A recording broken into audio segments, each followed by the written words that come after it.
It's 8:49, and OU still sucks.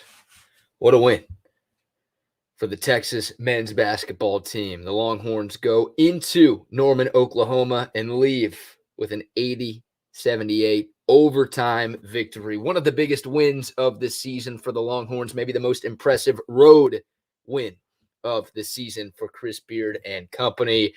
And the Longhorns complete a regular season sweep of the hated Oklahoma Sooners and deliver a huge blow to OU's tournament hopes. The Sooners aren't completely dead, but you heard it. If you watched the game on ESPN2, you heard how many times the announcers talked about how big of a game that was for Oklahoma, and the Longhorns were not having it.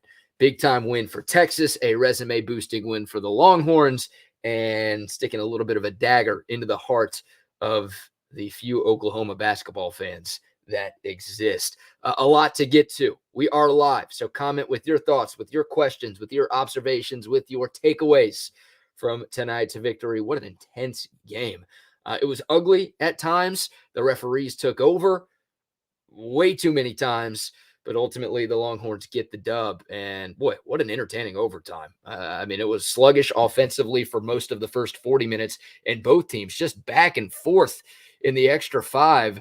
Getting buckets seemingly at will. Some tough shots made, and Texas ultimately made the last shot, and they made the bigger shots down the stretch. But a thrilling win for the Longhorns, and so many great individual performances to talk about. I don't even know where to begin. Andrew Jones continues to do Andrew Jones things against Oklahoma. I know he had a couple of bad turnovers at the end of regulation, but it goes without saying Texas doesn't win without his 20 points. He went for 20-plus in each of the two wins over Oklahoma this season. AJ averages more than 14 a game against Oklahoma. So he hates OU. That's awesome. Any sport, I want my guys showing up against OU. And Andrew Jones, throughout the entirety of his 62-year Texas career, has showed up in the Red River Shootout. And tonight was no exception. 20 massive points for him, 8 of 14 from the floor. He was spectacular on the offensive end. Timmy Allen, 20 points for him as well, 8 of 13, including some huge buckets in the tip in, the putback in overtime that gave Texas the lead. He was massive. Fouled out at the very end, but it was a good foul. With Texas up 3 in the final seconds, sending Oklahoma to the line, and Texas was able to make enough of its free throws. I know Marcus Carr missed the last one, but the Longhorns able to make enough of their free throws to ice the game. Timmy Allen with 20 points, facilitating the offense the way that he usually does. He was magnificent tonight. Christian Bishop deserves a lot of love. Not enough people talked about Christian Bishop this past offseason. Texas had so many high-profile transfers that Christian Bishop kind of got lost in the sauce a little bit, right? Not the flashiest player, but a guy who's really good, and a guy who was really good for a Creighton team that made the Sweet 16 last year. The only one of Texas's transfers that was on a winning college basketball team last season, and you saw some of that winning mentality show up from Christian Bishop tonight. Both ends of the floor, 16 points, 6 boards, great defense, especially without fouling down the stretch. Allen and Bishop and Ramey all had 4 fouls with 5+ minutes to go in regulation, and Timmy Allen was the only guy who fouled out, and I mentioned he did it at the very end of overtime on an intentional foul. So Christian Bishop was fantastic. Marcus Carr hitting some tough shots. It takes a village to go on the road and win in this conference, and if you've kept up with this team all year, you know that. Only the 3rd true road win of the season for the Longhorns, and it takes a lot to go into a hostile environment against a good team and come away with a victory. And Texas got a lot from a lot of important figures tonight. And without Trey Mitchell, too, as Chris mentions in the comments, wishing all the best to Trey Mitchell. I have no idea what's going on with him. We found out a couple of hours before the game that Trey Mitchell did not make the trip to Norman. He's dealing with personal issues. So it's an indefinite leave of absence. No idea if Trey Mitchell will be back. No idea when or if. I'll try to dig and find out a little bit more for y'all. But that email, I still get the UT basketball press emails, which I'm appreciative of. Shout out to Scott McConnell, the UTSID, for keeping me on the list, even though I left Austin. Still get those emails. And yeah, I got that email. And obviously y'all saw it on Twitter before the game that Trey Mitchell didn't make the trip to Oklahoma. So hopefully everything is okay with him. Wishing him all the best. But yeah, for Texas to get that win without Trey Mitchell, impressive, especially considering the foul trouble Big time dub for the Longhorns. But man, fun to watch. I'm on cloud nine right now. I'm on a Texas basketball high at the moment. I don't care what sport it is. Beating Oklahoma never gets old, but to sweep them and once again to deliver a crushing blow to their tournament hopes, awesome. Double whammy. A lot of fun to get it done. Matt Hoover, what's up, brother? Is that our first game with 4 guys scoring 15 or more? I don't know. I would guess yes. I'm going to check the Kansas game to make sure that didn't happen then, because that was Texas's best offensive output of the season against a quality opponent, in my opinion. And no, Timmy Allen had 24, Trey Mitchell had 17, nobody else had 15. So I think so, Matt. Maybe one of the early season non-con games for the Longhorns were able to score 15, but I would guess tonight was the first time that happened. Texas is not a super deep team. And, of course, not having Trey Mitchell didn't make things any easier. But the Longhorns did not get a lot from its bench tonight, only 7 bench points for Texas. Oklahoma only had 4, so it's not like the Sooners bench did any better. But Texas, not as much depth as we would have liked. Some of the transfers and just some of the guys that we counted on to have bigger roles for this team haven't quite had as big of roles as we would have liked. So Chris Beard can't go as deep into his bench as he would have liked. And when you get into foul trouble like you did tonight, that lack of depth really shows up.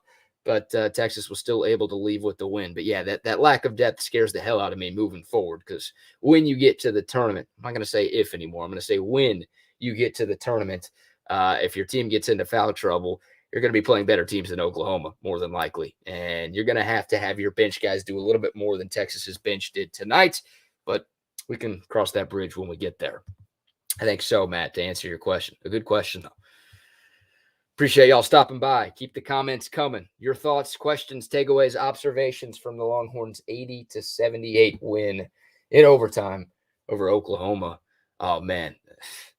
The end of regulation was brutal. Brutal. Texas had a couple of opportunities to close things out in the second half, and they couldn't get it done. Andrew Jones, a couple of bad turnovers. I'll give Elijah Harkless some credit. That was a little nasty fake behind the back he had to create a layup for him. That was a big bucket that got Oklahoma within 4, I think, at the time. And obviously the last offensive possession for Texas ended in an Andrew Jones turnover, but Oklahoma missed a pretty good look at a 3 that would have won them the game at the end of regulation.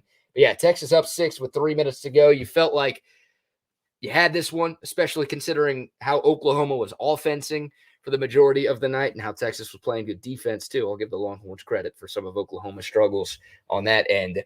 But you kind of felt like 6 was going to get the job done with only 3 minutes to go. But unfortunately, the Longhorns didn't score in the final 3 minutes, and Oklahoma was able to close things out in regulation on a 6-0 run. You force overtime. I was worried with the foul trouble. And Oklahoma started off overtime red hot. Feels like they made their first 4 or 5 shots in OT. But thankfully, Texas had answers. And we haven't seen that type of offensive stretch from Texas too often this season, guys. I mean, how many times this year? I don't know if y'all know. I'll go back and do the research. Texas, 14 points in 5 minutes. That's what they did in overtime. And at times we've seen this team go 5 minutes without 8 points. And they had 14, and they needed all of them to get the win in OT. So a big-time bounce whack. What I said was whack. A big-time bounce back after what took place in Waco over the weekend. Absolutely, CB. Texas is on a good little stretch, man. The Big 12 is tough. That's no secret. It's the best conference in college basketball by far. And for the Longhorns to be on this run that they're on, pretty damn impressive. They've won 4 of their last 6 games. One of those was against Tennessee, of course, in the non-con, but Tennessee's beating Kentucky right now. Or at least last I checked, they were beating Kentucky. I don't know what I'm looking at. The TV in my room is off. I don't know why I did that. But Tennessee's a good team. Texas got that ranked win. And they went 3-2 in that 5-game gauntlet against 5 ranked teams. This was the first game outside of that gauntlet, but on the road, rivalry game against a desperate team. Not an easy win for Texas, clearly. We saw what happened tonight. But the Longhorns get it done. And that's a quadrant 1 win for Texas, the highest quality of win you can get in the eyes of the NCAA tournament committee. So big-time bounce-back performance after what took place in Waco. And you've got Texas Tech coming to town on Saturday. I expect a better performance this weekend than what we saw in Lubbock a few weeks back, but Texas Tech, a really good team, a top 10 team, a tough matchup for Texas. You didn't want to go 0-2 this week. I did a video talking a little bit of Texas football and some Texas basketball that I released yesterday on this channel. Please subscribe to this channel if you haven't done that yet. But I talked about, like, this can't be an 0-2 week for Texas. Find a way to get one. And to me, Oklahoma was the more winnable game. I know how bad Texas has been on the road this year. I know how good Oklahoma has been at home this year. But, like, Oklahoma's worse than Texas Tech. This felt like the more winnable game for the Longhorns, and they got it done. Look, hopefully they can win on Saturday to go 2-0 this week. But a big time dub for Texas. No need to worry. Did Chris Beard say anything about that after the game? Have we heard anything from Chris Beard? I didn't watch the press conference. I went straight over here to do the YouTube. So maybe Chris Beard has already commented about Trey Mitchell. I don't think Chris Beard would tell us anything or say anything bad about Trey Mitchell. So hopefully he's okay. I would love to have him back. No doubt about that. Oh, man. What's up, Jama? How are you? Miss you too. Appreciate you stopping by for a little bit. No, you're excited about Saturday's game. You're probably going to Saturday's game. I think I'm going to Saturday's game.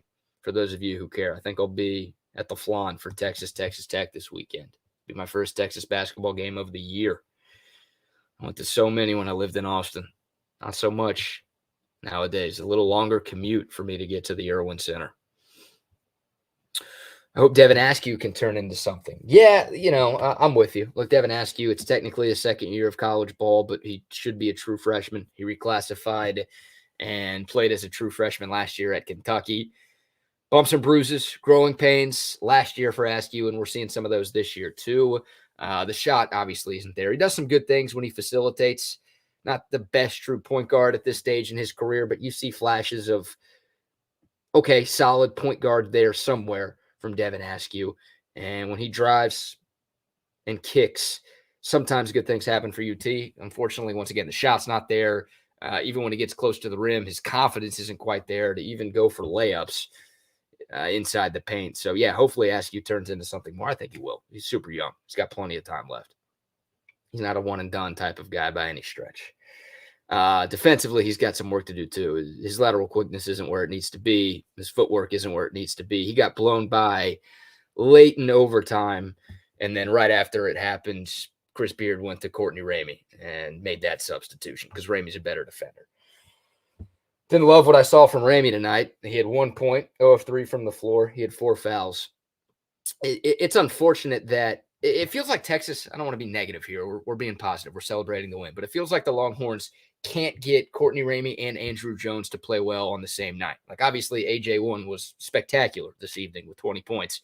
But, he's had a bad stretch of games recently, and it just doesn't feel like Ramey and Jones can be on at the same time. And I feel like this Texas team would be a whole hell of a lot better if you get good Ramey and good Jones, and we just haven't seen that enough this season. And that's disappointing for a number of reasons, but those are your longest tenured Longhorns. Those guys have a bunch of experience. I know it's a new coach, but they've obviously been a part of this program for a long time. I would love more consistency from both of those dudes. Got it from AJ tonight, did not get it from Courtney Ramey. Thankfully, enough of the other guys stepped up. 4 Longhorns with 15 plus. Nobody else scored more than 3. I mean, it was really a 4-man show for Texas tonight. I mentioned how the bench only had 7 points. Well, Courtney Ramey started. You throw him in there, 8 points for the 4 bench guys and Courtney Ramey tonight. It was the other 4 Longhorns that delivered the 72. The other 72 for Texas.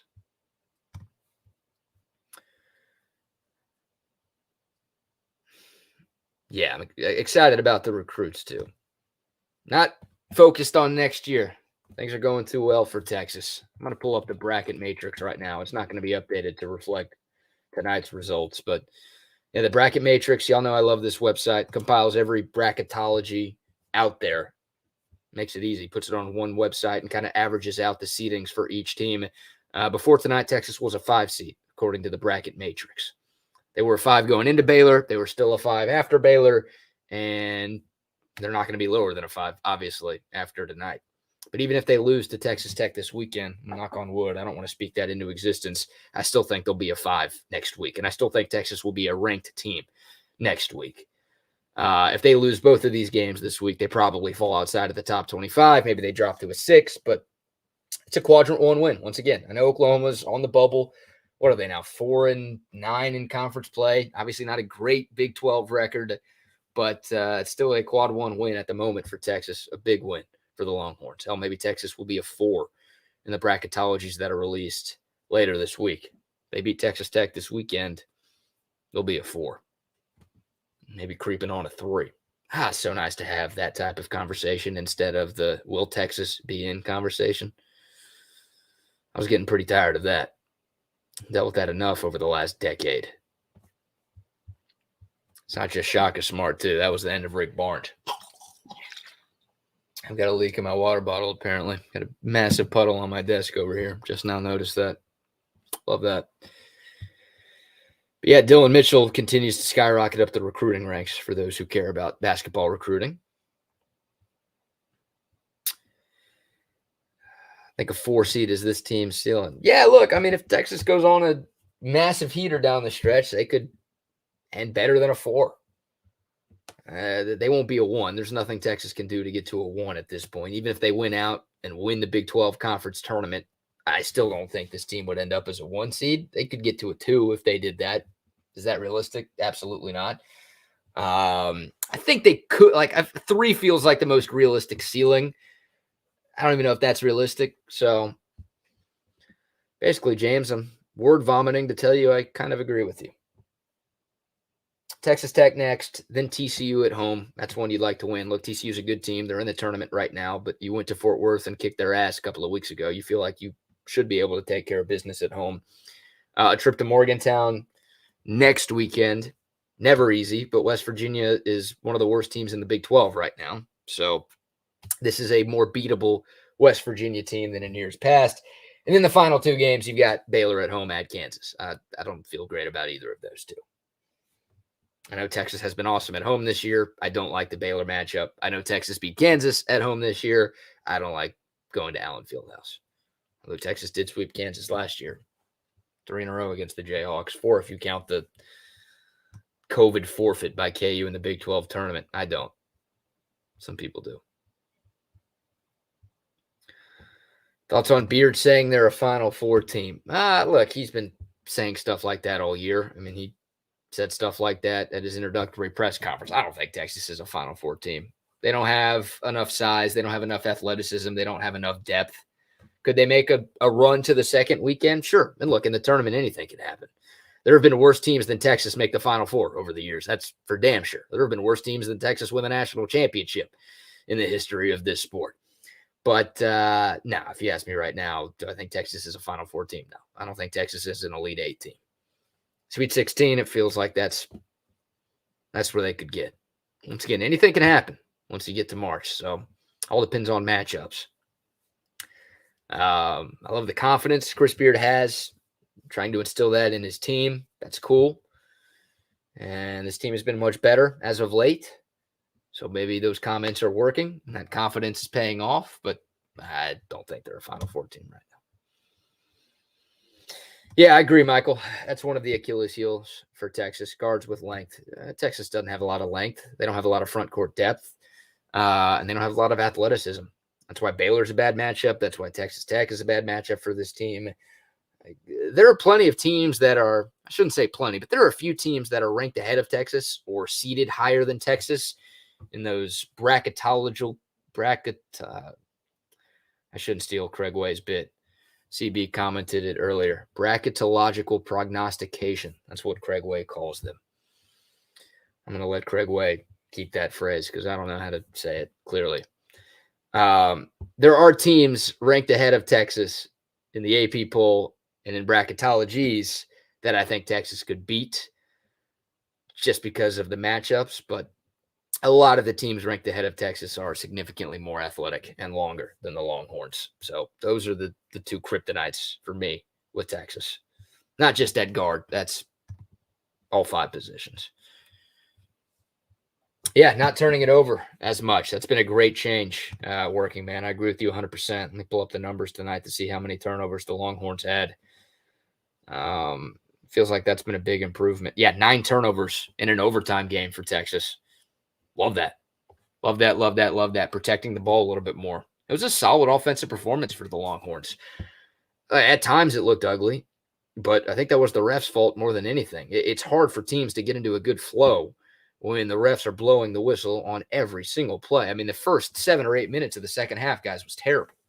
I mean, Oklahoma was in the double bonus at like the 13-minute mark in the second half, and Texas got into the bonus right after that. I mean, just way too many whistles tonight. People pay to see the refs, though. Don't forget that.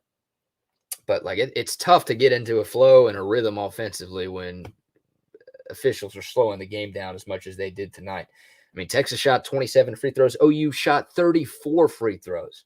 I was yelling at my TV a couple of times. I'm sure y'all were too. Thought Oklahoma got the slightly more favorable whistle, but look, the refs were calling damn near everything both ways. My goodness. 61 combined free throws. That's another problem that Texas has. And tonight, I think, was more of the officiating than a Texas thing. Like the officials came in with the mindset of, we're not letting them play. We're going to call everything. Rivalry game. Sometimes refs try to lay down the law early. Whatever. Texas fouls more than any other team in the Big 12. That's the point I was trying to make. So that's something the Longhorns would preferably clean up. I don't know if I need to say need to clean up because they won tonight and they're winning games despite fouling a whole hell of a lot, but not a great recipe for success, giving away free points as often as the Longhorns have in conference play this year. I think Baylor shot close to 30 free throws, if not more than that. Oklahoma, as I just mentioned, shot 34 free throws tonight. It was not a one-off for Texas on the defensive end of the floor. They're physical. That's a Chris Beard MO. If you watched his teams at Tech, if you watched his team at Little Rock, you know that. He's all about defense. He's all about physicality and tenacity and toughness on that end of the floor. That's no secret. But defending without fouling. Need more of that from Texas. I think that goes into the athleticism. Like this team just doesn't have enough foot speed or quickness to keep guys in front of them more often than not. They get blown by. Guys have to come over and help, and that sometimes leads to fouls at the rim. So that, unfortunately, I don't think that's something that's going to change this season. It'll change when recruits get here and transfers next year get here, but we'll worry about next year when we get to next year. Too many reasons for optimism with this team this year.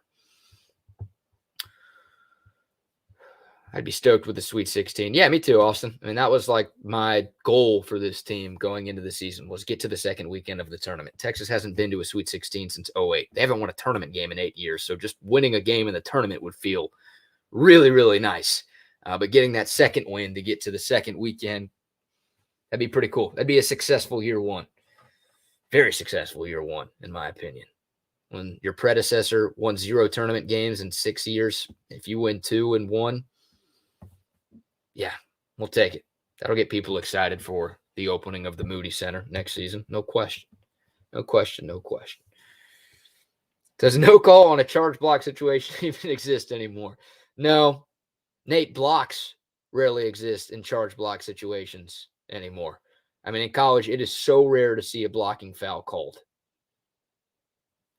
Unless a guy's in the cylinder, you almost never see blocking fouls called. If you watch Jay Billis commentate a game, he complains about that all the time, but he's right. He's absolutely right. So you almost never see no calls, Nate, but you almost never see blocking fouls called too. It's like college refs have been told to reward anybody who's willing to take a charge. Ridiculous. You don't even need to explain the rules anymore. If a guy is just there and gets run into while the other guy's on offense, then it's a charge. That's the rule. You don't have to set your feet. That doesn't matter anymore. Shoot. Yeah, free throws kept Oklahoma in this game. A lot of the calls were good calls. Like, once again, Texas, this was not a one-off. Like, they've had issues defending without fouling this year. But, yeah, they were calling too much. No doubt about it. Oklahoma did not do enough good things offensively to make this an overtime 2-point game. They were 5 of 23 from three-point land. Only shot 45% from the floor, which isn't bad, but not great. But yeah, 27 of 34. Give them credit. They made their free throws, but they shot too many. That's the only reason this game was even close. How about this? Jonathan coming in with the analytics. Big time numbers. Texas ESPN tournament predictions before today. 81% chance. I'm rounding up. 0.6, we can round up. 81% chance to make the round of 32. 45% to make the Sweet 16. 20 to make the Elite 8. All right. I can live with that. I'll take those odds. I'll take those odds. I don't know how those are calculated. It's just all sabermetrics, analytics, looking at the net and the RPI and BPI and Ken Palm. Excuse me. There's so many damn numbers in college basketball. It's ridiculous.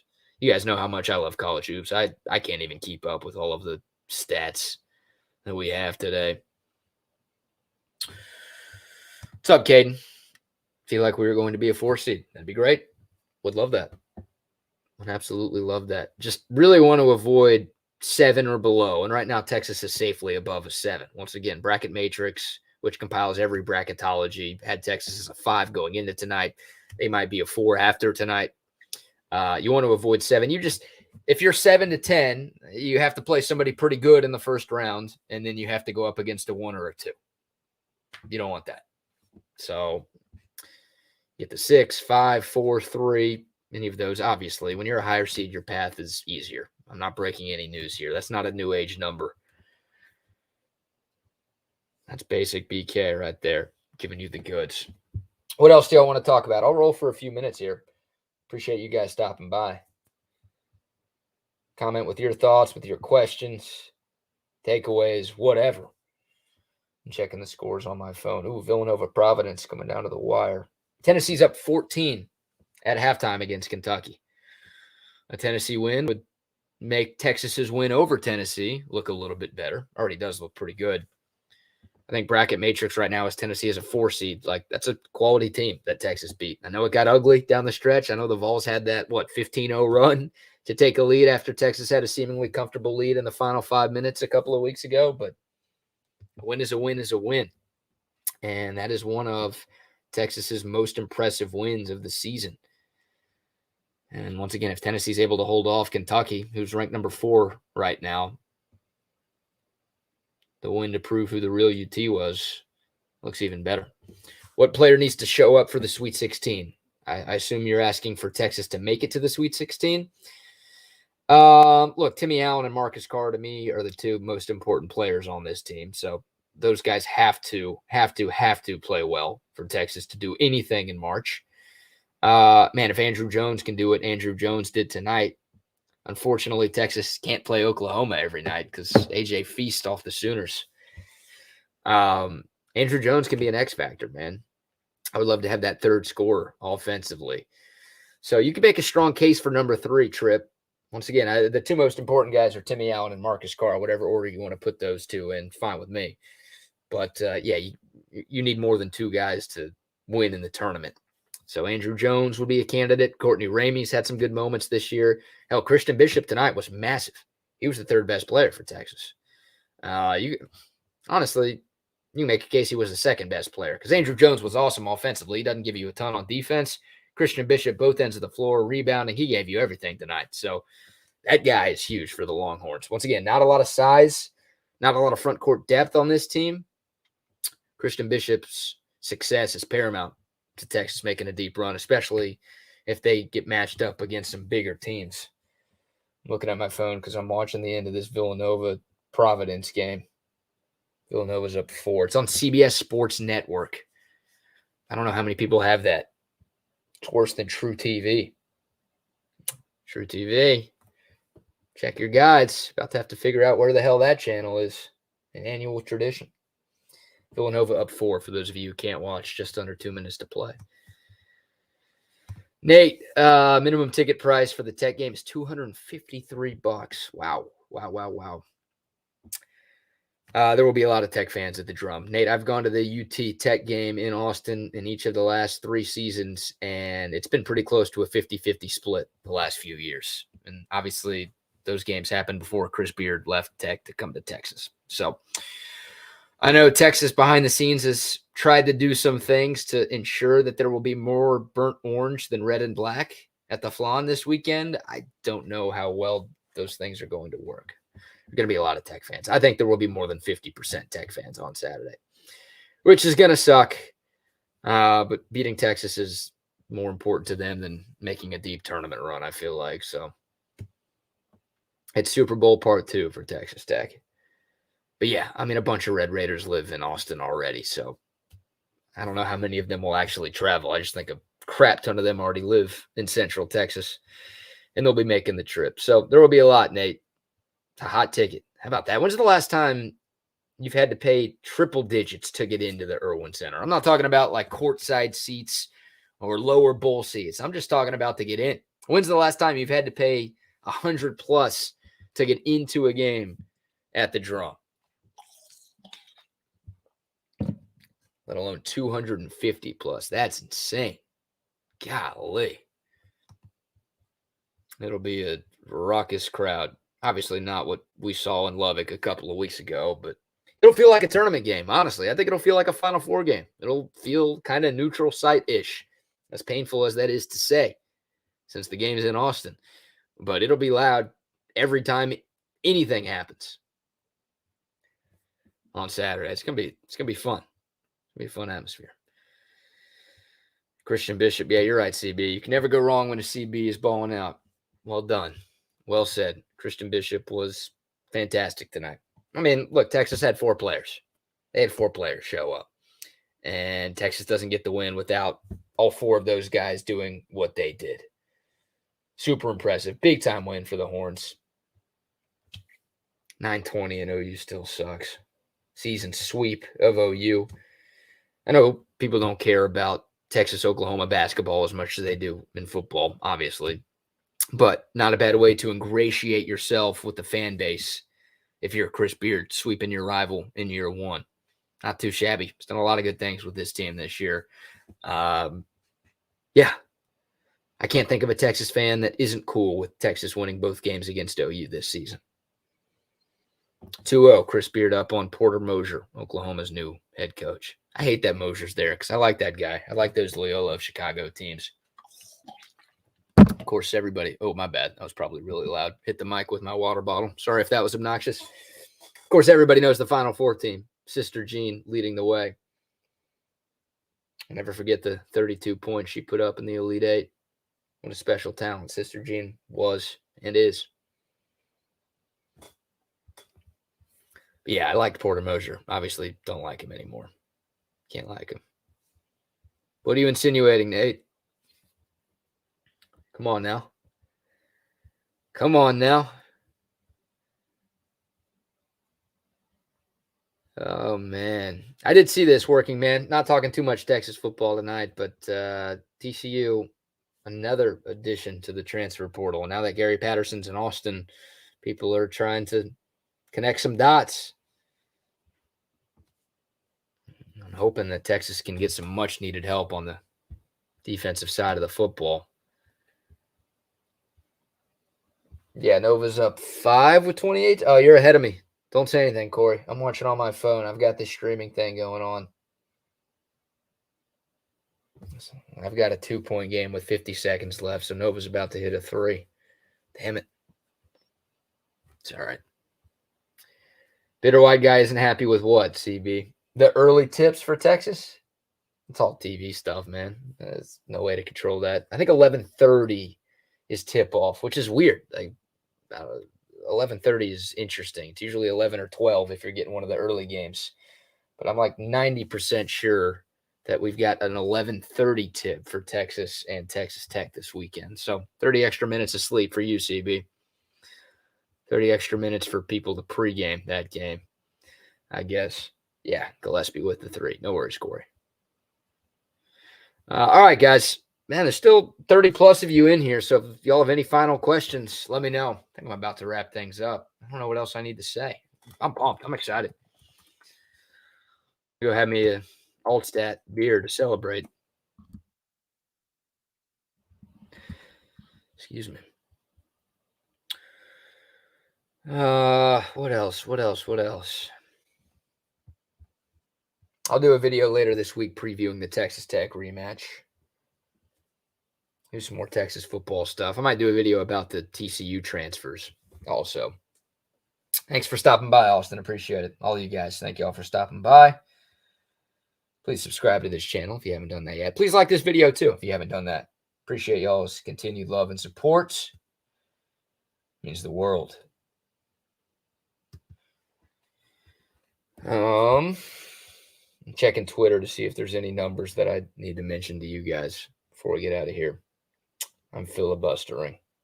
I'm providing zero quality pieces of content at the moment. Oh, Texas's defense on Tanner Groves is massive. In 2 games against the Longhorns this year, Tanner Groves, who I think is still Oklahoma's leading scorer, maybe Mo Gibson passed him up. Tanner Groves has 7 points in 2 games against Texas this year. Tanner Groves, the transfer from Eastern Washington, a guy who put up 30-plus in a tournament game against Kansas in the first round last year. Like, that guy has been very good for Porter Moser as a transfer. And I'm pulling up his stats right now. Yeah, still the leading scorer for Oklahoma. 12.9 points per game in 2 games against the Longhorns, 7 total points. So give Chris Beard credit for that. Give Christian Bishop credit for that. Give all of the bigs credit for that. Tanner Grove's not super athletic. You can probably tell by just looking at him. So, you know, like that's the weakness for Texas, right? Those super athletic, long guys. Tanner Grove's not that, but a really talented, skilled big. And he did nothing against Texas this year. So credit Chris Beard, man. Game plan. Taking Oklahoma's best player out of both wins against the Sooners. Tanner Groves was on the bench late in the second half and in overtime today. Like, that shows you how ineffective he was. Porter Moser's like, dude, I can't have you on the floor right now. You're just not doing anything. So that was big. That's another key takeaway from the Longhorns win tonight. Defense. And shutting down the other team's best player. Huge. All right, Villanova's going to walk away with the win. Now it's just, do they cover the 4.5? That's very important to some, and by some I mean me. Maybe some of you out there too. God, Villanova's good. Colin Gillespie's awesome. I have Villanova making the Final Four every single year. Like, they're really good this year too. They're a top 10 team. They're a borderline 2, at worst a 3 right now. Odds are I'm going to have him in the Final Four. I just think Jay Wright's awesome. I hate him, but I respect him. It's like Wes Mantooth to Ron Burgundy at the end of Anchorman. With every fiber in my being, I outright hate that guy, but damn it, do I respect him. He's good. Needs to wear the suits more, though. I don't like that. I know a lot of coaches don't rock the suits anymore because of COVID. Jay Wright's got to bring back the suit, man. All right, guys. I'll read a couple of more comments. Appreciate you stopping by, George. Thanks for the love. Hooking from Tulsa. Indeed. In enemy territory. With that Longhorn shirt to work tomorrow. Show off a little bit. Not a ton of Oklahoma. I can't believe it wasn't a sellout. Not even close to a sellout at the Lloyd Noble Center tonight. I know Oklahoma's not that good, but still a borderline tournament team. Biggest rival coming to town. Texas is ranked. Huge game. Not a ton of people there. Wasn't super loud, which, hey, help Texas. I'll take it. We'll take it. But yeah, rep your burnt orange and white up there in Oklahoma tomorrow. Sorry you have to live up there, man. Tulsa ain't the worst, though. If you're going to live in Oklahoma, I guess Tulsa's all right. Whatever city Choctaw's in would be number 1. Then whatever city Windstar's in would be number 2. Maybe those are in the same city. I don't know.